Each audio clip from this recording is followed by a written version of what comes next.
नाजरीन, ये एक सुन्नी आलिम है और एक हकीकत इन्होंने बयान की है, तो आइए नाजरीन ये बयान सुनते हैं। नाजरीन, 90 काला अलिता په منبر باندې کنځل شي نو حیرانتیا خو بده باندې و چې تر اوسه پورې چې आवाज نشو چتولې چې کنځل چا کوو ولې کوو. زمونږ د کېبیکي یو مشهور او معروف مفتی ګوهر علي خان صاحب چې نن د خپل ژبه باندې د دې خبرې اقرار وکړو چې بنو امیہ الیتا 90 کاله په منبر باندې کنځل کړي دي. نو اول خو دا کلیپ وورو، تاسو لږ دا واورئ. کله چې بنو امیہ خلافت نو په منابرو باندې حکم دا شو چې تاسو به په منبر د جمعې کې حضرت علي صاحب ته بد وایو کنځل به کوئ. زما په خبره پوهېږئ، په منابرو باندې دا حکم شوی د خلفاو د طرف نه چې تاسو به اهل بیت ته او حضرت علي صاحب ته په منابرو کې بد وایئ او کنځل به کوئ.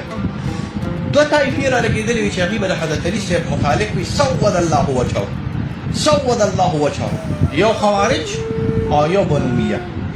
نو موږ خو چونکې اهل سنت موږ د الفاظ د هغوی متعلق نشو برداشت کولی، نو زمونږ کادرین راولګېدل د بنو امیہ په مخالفت کې او د خوارجو په مخالفت کې به د حضرت علي صاحب لپاره استعمال کړو. کرم الله وجهه وبیض الله وجهه. په خبره باندې پېښ شوې. اوس چې نن سبا دا هم نه ویل کېږي، ځکه د کوم علت د وجې نه چې دا ویل کېدل هغه علت ختم شوی دی.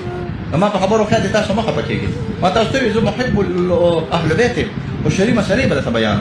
نن سبا دې دا هم نه ویل کېږي. بخاري ټول ډکه ده د علیه السلام نه داري کتابونه. دا مې بل ځای مرستلی دي. ناظرین، تاسو کلیپ واورېدو. بل د دې مفتی ګوهر علي خان صاحب نه به بل هم دا تپوس وکړو چې دومره خبره تا یو غټ جرأت وکړو چې تا په منبر باندې په ویډیو کې په کولاو الفاظو باندې دا وایي چې بنو امیہ علي ته 90 کاله کنځل کړي دي.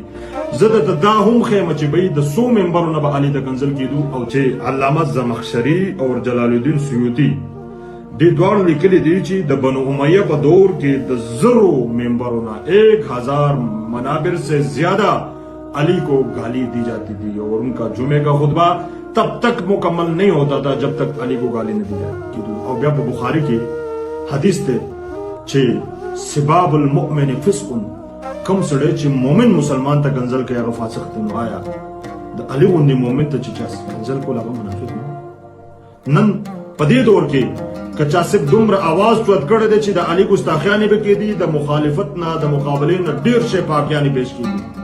نن الحمدلله تا یو جرأت وکړو. جرأت دې دا دی چې په کولاو الفاظو دې ووایي چې بنو امیہ اور بنو عباس دوی به علي ته کنځل کول.